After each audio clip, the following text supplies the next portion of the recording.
Bienvenidos una vez más a El Comentario, un programa realizado por Agustín Sancho Cubero. Este programa está disponible en YouTube y en las principales plataformas de podcasts. No te olvides de suscribirte, es gratis. A continuación empezamos el programa. Bienvenidos a una nueva inmersión profunda. Hoy el tema que nos ocupa nos va a llevar a los rincones más sutiles, violentos y a la vez invisibles de nuestro universo. Totalmente invisibles, sí. Porque, a ver, cuando se mira el cielo nocturno, es muy fácil quedarse con esa imagen estática, como si las estrellas y las galaxias estuvieran ahí colgadas, tranquilas, pacíficas. Como un decorado de fondo. Eso es, un decorado. Pero la realidad de las fuentes que manejamos hoy pinta un cuadro muchísimo más dinámico. Hoy vamos a hablar de un concepto que suena espectacular: el canibalismo galáctico, pero a una microescala que desafía todo lo que creíamos saber. Y el caso es que este análisis a fondo tiene una doble vertiente que es fascinante. No se trata únicamente de documentar cómo unas galaxias devoran a otras a cámara lenta. El verdadero núcleo de esta cuestión es cómo los rastros más diminutos de esas colisiones, esas pequeñas marcas, tienen el potencial real de resolver uno de los mayores enigmas de toda la cosmología moderna. Y sobre la mesa tenemos un material interesantísimo para esto. Se trata de un estudio reciente, un trabajo pionero liderado por el Instituto de Astrofísica de Andalucía, el conocido IACSI. Sí, publicado además en la prestigiosa revista Astronomy and Astrophysics. Exacto. Y nuestra misión en esta charla es explorar cómo observar las galaxias más diminutas del cosmos, las llamadas galaxias enanas, resulta ser la llave maestra para entender algo tan escurridizo e inmenso como la materia oscura. Vale, vamos a desgranar esto porque el término canibalismo galáctico suena a ciencia ficción de la buena. Desde luego que sí. Normalmente, claro, la cultura popular nos ha enseñado a imaginar gigantes espirales solitarias y majestuosas, como nuestra propia Vía Láctea, flotando en el vacío cósmico de forma aislada. Pero el modelo estándar de la cosmología tiene otra versión de los hechos, ¿no es así? Totalmente. El modelo estándar, que básicamente es el marco teórico sobre el cual los astrofísicos construyen toda la historia de la evolución del universo, nos dice que las galaxias no nacen ni crecen de forma aislada. Ya, no son islas. No son islas solitarias en medio de un océano cósmico, para nada. Crecen mediante fusiones constantes. Y el aspecto clave de la investigación del IACSI es que esta regla se aplica a todas las escalas imaginables. O sea, a lo grande y a lo minúsculo. Exacto. Incluso esas galaxias más pequeñas, las enanas, nunca están solas. La teoría ya dictaba que debían estar rodeadas por una cohorte de galaxias satélite todavía más diminutas. Y con el paso de un tiempo geológico, o bueno, más bien cósmico, un tiempo casi incomprensible para la mente humana, las galaxias enanas terminan atrayendo y absorbiendo a esas minúsculas compañeras de viaje. A ver, si lo pensamos bien, es como si estuviéramos ante una especie de muñeca rusa cósmica. Una buena analogía, sí. La galaxia inmensa tiene galaxias pequeñas orbitando, a su vez esas galaxias pequeñas tienen galaxias minúsculas orbitando a su alrededor. Y la gravedad dicta que todas acaben en algún momento colisionando. ¿Así es? Pero aquí surge una imagen mental que quizá convenga aclarar para quienes no están familiarizados con la dinámica orbital. Al hablar de colisión o de fusión, es muy fácil que la mente se vaya directamente a la idea de un choque de coches en una autopista. Claro, a la destrucción total. Eso es. Un evento brusco, explosivo, lleno de fuego, donde las estrellas chocan frontalmente y todo es destrucción instantánea. Pero me da la sensación de que la realidad física de esto es un poco menos cinematográfica, o al menos de un ritmo muy distinto. Es un ritmo radicalmente distinto. De hecho, la intuición terrestre nos sirve de mucho aquí. Lo fascinante aquí es que esta fusión no ocurre de forma brusca en absoluto. El espacio está increíblemente vacío, incluso dentro de una propia galaxia. Ya. Así que cuando dos galaxias se chocan entre comillas, las estrellas individuales rara vez impactan entre sí. Lo que presenciamos es una danza gravitacional extremadamente lenta, casi metódica. O sea, no hay un impacto repentino. No, no lo hay. Lo que sucede es que la gravedad de la galaxia principal, la enana en este caso, comienza a actuar de forma gradual sobre la galaxia satélite a medida que ésta se va acercando en su órbita. Vale, entiendo. No es un choque frontal, es más bien un tira y afloja a escala planetaria. Un tira y afloja brutal. entran a juego las inmensas fuerzas de marea gravitacional. Fuerzas de marea. Sí, para visualizarlo fácilmente, es el mismo principio por el que la Luna crea las mareas en los océanos de la Tierra, pero a una escala destructiva. Estas fuerzas comienzan a estirar literalmente a la galaxia pequeña. Es un proceso de desgarro a cámara lenta que puede durar millones o miles de millones de años. Madre mía. La gravedad va arrancando estrellas de la pequeña galaxia satélite de forma paulatina. Y la clave de todo el estudio es que estas estrellas arrancadas no se evaporan ni desaparecen. Quedan esparcidas, flotando alrededor de la galaxia principal y formando unas estructuras muy particulares. A ver, aquí me surge una duda clave antes de adentrarnos en los descubrimientos concretos del equipo. En los apuntes del estudio del IACSIC se menciona constantemente la búsqueda de restos de acreción. Sí. Para alguien que no lee revistas de astrofísica a diario, la palabra acreción suena más a un término de geología o incluso médico. ¿A qué se refieren exactamente en este contexto espacial? Pues es una pregunta muy pertinente. En astrofísica, la acreción es simplemente el proceso por el cual un cuerpo masivo, por efecto de su propia gravedad, atrae y acumula materia de su entorno. Vale, ir sumando material. Exacto. En el caso que nos ocupa, los restos de acreción son precisamente esos escombros estelares de los que hablábamos. Son las estrellas y el gas que la galaxia dominante le ha robado a la pequeña galaxia satélite durante ese desgarro gravitacional. Ya veo. Y dependiendo de cómo haya sido la órbita, del ángulo, de la masa de las galaxias implicadas, estos escombros adoptan unas formas geométricas muy específicas en el espacio. Y esas formas son las que los telescopios intentan captar. Entonces, si esta fusión ocurre a un ritmo tan exasperantemente lento y además es tan sutil, ¿qué es exactamente lo que el equipo investigador estaba buscando en sus pantallas? O sea, ¿qué aspecto tienen visualmente esos restos de acreción que dejan estos choques a cámara lenta? A ver, los restos se agrupan en 3 formaciones principales y dejan un rastro visual muy delator, siempre y cuando se tenga la tecnología para verlo, claro. Claro. Primero están las corrientes estelares, que son literalmente ríos alargados de estrellas que fluyen trazando la órbita que seguía la galaxia devorada. ¿Ríos de estrellas? ¿Qué pasaba? Sí, es una imagen preciosa. Luego tenemos los sistemas con conchas, que adoptan la forma de capas o anillos concéntricos alrededor del centro de la galaxia principal. Visualmente recuerdan mucho a las ondas expansivas que se forman cuando se lanza una piedra a un estanque en calma. Ah, claro, como ondas en el agua. Exactamente eso. Y por último están los halos estelares asimétricos. Normalmente, una galaxia tiene una nube de estrellas esférica y muy difusa a su alrededor. Pero cuando hay un evento de canibalismo reciente, esa nube pierde su simetría y se vuelve amorfa, irregular, por la propia perturbación de la gravedad. Entiendo. Y resulta que este tipo de formaciones, estos ríos de estrellas o estas ondas concéntricas, son fenómenos que la astronomía ya había detectado antes en galaxias masivas, ¿verdad? Tengo entendido que nuestra Vía Láctea, al ser una galaxia espiral gigantesca, está rodeada de corrientes similares que delatan a las pequeñas galaxias que se ha ido merendando a lo largo de eones. Así es. El problema, supongo, es intentar ver esto mismo en galaxias que ya de por sí son enanas. Debe ser como intentar ver desde un avión comercial la estela que deja un barco de papel en un lago. Me parece una analogía perfecta para entender la magnitud del reto técnico. Detectar estos restos en galaxias masivas es difícil, pero es asequible con los instrumentos modernos. Ahora, hacerlo en galaxias enanas había sido una frontera casi infranqueable hasta hace muy poco. Porque brillan poquísimo. Claro, son objetos extraordinariamente tenues. Las estrellas que forman esas corrientes emiten poquísima luz y encima están a distancias abismales. Aquí es donde se pone realmente interesante, porque el equipo del Instituto de Astrofísica de Andalucía no se ha quedado en la pura teoría cosmológica diciendo, bueno, esto debería estar ahí fuera. Han ido y han conseguido las pruebas del delito. Así es, han ido a buscarlo. Para lograrlo, han tenido que recurrir a imágenes profundas del cielo, por lo que deduzco esto implica tiempos de exposición larguísimos en los telescopios, literalmente acumulando luz fotón a fotón durante horas para captar esa luz tan débil. Y gracias a eso han elaborado el primer catálogo sistemático de estos restos en galaxias enanas, un atlas del microcanibalismo cósmico. Es un trabajo de observación verdaderamente titánico y minucioso. Para poner en perspectiva el esfuerzo de esta investigación, merece la pena detenerse en los datos exactos que aporta este nuevo catálogo.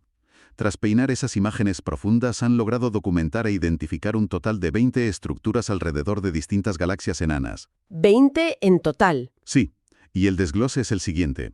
Han confirmado una corriente estelar claramente definida y alargada. Luego 11 de esos sistemas con conchas o capas concéntricas y 8 halos estelares marcadamente asimétricos. Son 20 pruebas físicas irrefutables de este proceso de fusión a pequeña escala. A ver, quiero detener un momento la conversación aquí, porque estas cifras que refleja el estudio me parecen una auténtica locura si se analizan fríamente. Yo misma estoy asombrada al leer los datos. Tienen mucha miga, sí. El detalle crucial es que de esas 20 estructuras catalogadas, el equipo subraya que 17 son identificaciones completamente nuevas. 17. Es una barbaridad. No estamos hablando de un equipo de científicos que ha cogido datos antiguos de otros catálogos para darles un nuevo orden matemático o algo así. Han mirado directamente al abismo espacial y han localizado 17 escenas del crimen galáctico que ningún ser humano ni ningún instrumento había documentado jamás. Nunca. Eso es casi el 85% de todo su catálogo, compuesto por material totalmente inédito. Estaban explorando territorio virgen. Y ese entusiasmo está más que justificado. Porque en el mundo de la astronomía observacional, lograr un porcentaje de descubrimiento nuevo tan alto en un solo estudio es algo excepcional.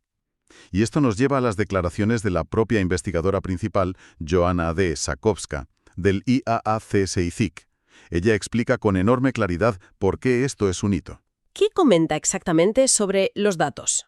Pues Sakowska afirma que este trabajo ha proporcionado, por primera vez en la historia, una estimación real y basada en la observación directa de la frecuencia con la que las galaxias enanas presentan estas corrientes estelares y estos restos. Antes de este catálogo, los astrofísicos solo tenían simulaciones de ordenador. Claro, modelos teóricos. Exacto. Simulaciones que sugerían que estos eventos debían ser comunes, pero ahora, por fin, tienen una base de datos real, tangible y cuantificable. Fíjate, revisando las notas del artículo, hay otra declaración de Sakowska que tiene una carga de poesía científica que resulta sobrecogedora. Ella menciona que detectar estas fusiones en galaxias de masas tan bajas es un desafío técnico brutal. Pero define los resultados de este primer catálogo como la demostración empírica de que las galaxias enanas también conservan cicatrices de su pasado. ¡Qué gran frase! Y esa palabra, cicatrices, es poderosísima, porque nos aleja un poco de la idea de un universo puramente matemático y aséptico y nos presenta un cosmos que tiene memoria. Un lugar donde los traumas, los impactos y las interacciones violentas de hace miles de millones de años quedan grabados para siempre en la disposición geométrica de las estrellas. El uso del término cicatrices es brillante a nivel divulgativo, desde luego. Pero es que además describe con una precisión forense lo que ocurre físicamente. Esas corrientes estelares y esas conchas no son formaciones naturales aleatorias, como podría ser una nebulosa donde simplemente nacen estrellas. Claro, no se forman solas. Para nada. Son el tejido cicatrizal resultante de un evento traumático a escala cósmica. Son la evidencia estructural de que una entidad menor fue destrozada y asimilada. Y el hecho de que la tecnología actual nos permita, por fin, leer esas cicatrices más tenues, nos abre una ventana a la historia dinámica del universo que hasta ahora permanecía cerrada a cal y canto. Vale. Hasta este punto de la charla tenemos sobre la mesa un logro técnico y observacional fascinante. Hemos descubierto que galaxias diminutas se comen a otras galaxias aún más pequeñas, a un ritmo lentísimo, dejando rastros en forma de cicatrices estelares. Es un gran avance para mapear el cielo. Pero sé que para quienes escuchan esto desde fuera del ámbito académico puro, puede surgir una duda muy lógica. ¿Por qué esto altera las reglas del juego de la física moderna? ¿Por qué es tan importante este catálogo? Y es una duda muy justa. Y creo que aquí es donde hace su entrada el gran elefante invisible en la habitación de la cosmología moderna. Si conectamos esto con el panorama general de la física fundamental, la magnitud del descubrimiento cobra todo su sentido.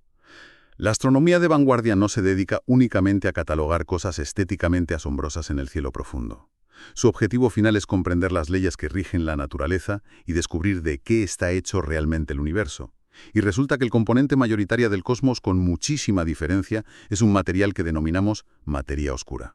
Para asentar las bases rápidamente y que nadie se pierda, cuando se habla de materia oscura, se hace referencia al dominio absoluto de lo invisible. Toda la materia normal que conocemos, es decir, las estrellas que brillan, los planetas rocosos, las inmensas nubes de gas, el polvo cósmico e incluso nosotros mismos, apenas representa una fracción minúscula de todo lo que existe. Una mota de polvo en comparación. La inmensa mayoría de la masa del universo es esta materia oscura. Una sustancia que no emite ningún tipo de luz, que no refleja fotones, que no interactúa con el electromagnetismo.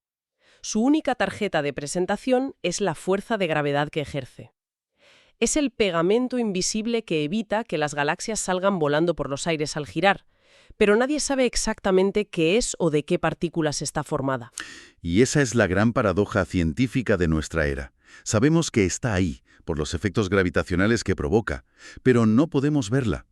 Y es precisamente en este contexto donde las galaxias enanas dejan de ser simples curiosidades astronómicas para convertirse en los laboratorios de física de partículas más perfectos que la naturaleza podría ofrecernos. Los datos indican que las galaxias enanas no son una versión a escala reducida de una galaxia gigante. Tienen una peculiaridad extraordinaria. ¿Cuál es? Pues que están dominadas de forma aplastante por la materia oscura. A ver, ¿a qué nos referimos con dominadas de forma aplastante? ¿Hay una diferencia real en la proporción si la comparamos con galaxias inmensas como la nuestra? Una diferencia inmensa. Estoy seguro de que las cifras te sorprenderían. En galaxias enormes como la Vía Láctea, la proporción de materia oscura frente a materia visible es alta, pero en las galaxias enanas, esa proporción se dispara a niveles extremos. Son, a todos los efectos prácticos, inmensos y pesados nudos esféricos de materia oscura que tienen apenas un pequeño puñado de estrellas normales brillando, atrapadas en su centro. Todo en ellas está dictado por lo invisible. O sea, y corrigiendo si la analogía se queda corta, si estas galaxias enanas son casi en su totalidad materia oscura, significa que cuando chocan y se fusionan, toda esa danza lenta y ese tira y afloja gravitacional está gobernado enteramente por esa sustancia que no podemos ver. Totalmente gobernado por ella, sí. Por lo tanto, esos restos de acreción, esas corrientes de estrellas alargadas y esas conchas asimétricas que el equipo de Lea CSIC ha logrado fotografiar con tanto esfuerzo, están interactuando y moviéndose a través de un océano denso de algo completamente invisible. Esa es exactamente la deducción clave. La gravedad que moldea, frena o acelera a esos escombros estelares no proviene principalmente de las otras estrellas visibles, que son insignificantes en términos de masa. Proviene de la colosal cantidad de materia oscura que las envuelve. La trayectoria precisa que toma una corriente estelar tras ser arrancada, o la distancia exacta que hay entre una concha concéntrica y la siguiente, todo eso es extremadamente sensible a las propiedades físicas intrínsecas de la materia oscura. Podríamos imaginar que arrojamos un potente tinte fluorescente en un río que es completamente invisible al ojo humano. Me encanta esa imagen. Si el agua es invisible, no sabes si el río es profundo, si va rápido o si tiene rocas. Pero al echar el tinte, la cosa cambia por completo. Si la mancha de color viaja en una línea recta y perfecta, deducimos que el agua fluye de forma laminar y tranquila. Si el tinte de repente hace remolinos caóticos, sabemos que ahí debajo hay obstáculos invisibles, rocas o corrientes subterráneas turbulentas. Eso es. Las estrellas de las galaxias satélite devoradas actúan como ese tinte fluorescente para los astrónomos. Un razonamiento que ilustra a la perfección el método científico detrás de este estudio. Y es precisamente esa la conclusión de la doctora Žakovská.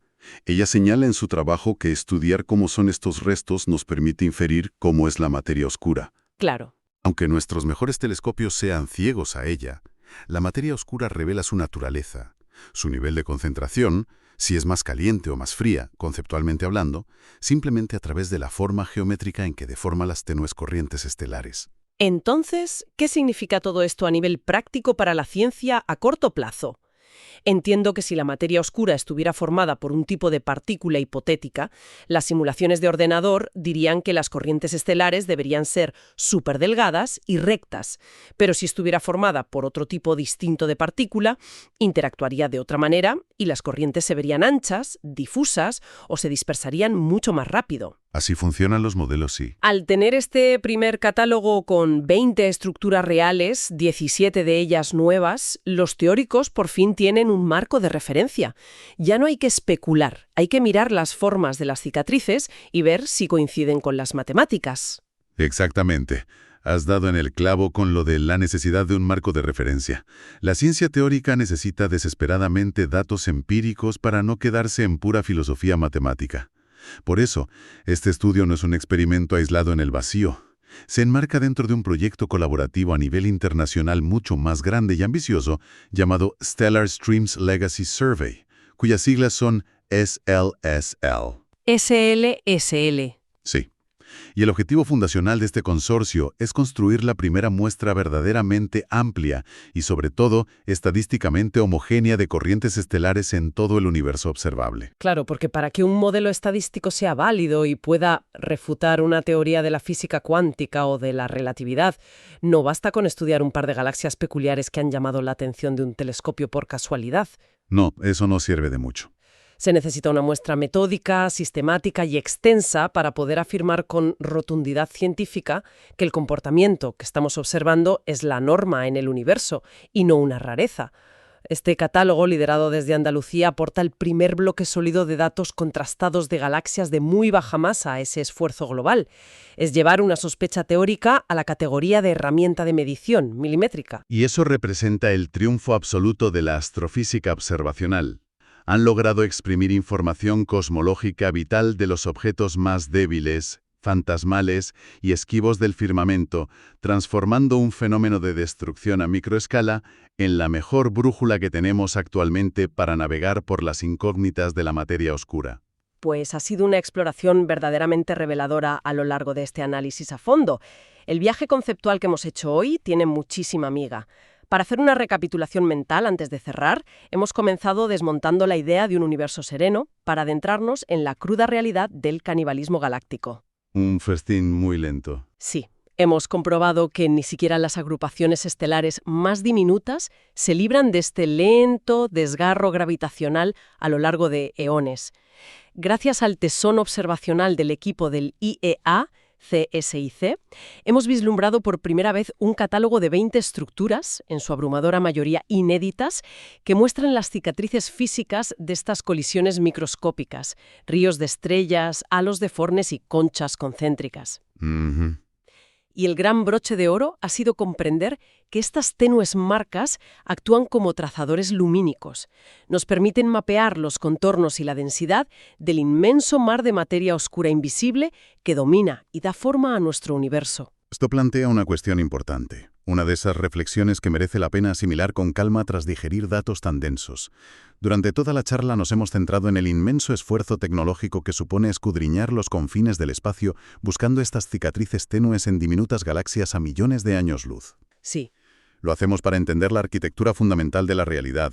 Sin embargo, si nos paramos a pensar en la escala del tiempo cósmico y en la dinámica incesante de la gravedad, resulta inevitable girar el foco hacia nuestro propio vecindario. Cabe preguntarse qué huellas invisibles, qué remolinos de materia oscura y qué corrientes estelares están dejando ahora mismo las interacciones de nuestra gigantesca Vía Láctea con las decenas de galaxias satélite que la orbitan y que está devorando sin prisa pero sin pausa. ¡Qué bárbaro! Es una idea tremenda para dejar reposando en la mente. Resulta fascinante pensar que, en este mismo instante, la Vía Láctea está inmersa en su particular danza destructiva, tejiendo a nuestro alrededor una vasta red de nuevas cicatrices cósmicas. Quizá las respuestas a los mayores enigmas de la física que hoy tanto nos desvelan están siendo esculpidas gravitacionalmente justo ahora, en nuestro propio patio trasero galáctico. Y de la misma manera que el equipo investigador hoy desentraña el pasado de esas enanas lejanas, es lícito preguntarse qué asombrosas leyes de la física, qué misterios aún por concebir revelarán nuestras propias cicatrices espaciales a quienes observen el cielo desde otros mundos dentro de miles de millones de años. Desde luego. Intentando como nosotros comprender su lugar en la inmensidad del cosmos. Es una de esas perspectivas que empequeñecen las preocupaciones cotidianas pero que expanden la imaginación hasta el infinito. Y bueno, hasta aquí llega el recorrido de hoy.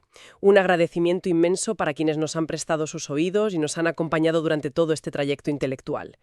Lo ideal es no perder nunca esa curiosidad insaciable por los misterios del universo y mantener siempre la mirada atenta a lo que se esconde detrás de la aparente calma del cielo nocturno. Hasta el próximo análisis a fondo. Hasta aquí esta edición del programa del comentario, un programa realizado por Agustín Sancho Cubero. Este programa está disponible en YouTube y en las principales plataformas de podcasts. Hasta la próxima edición del programa. Muchas gracias. Dirección y realización Agustín Sancho Cubero.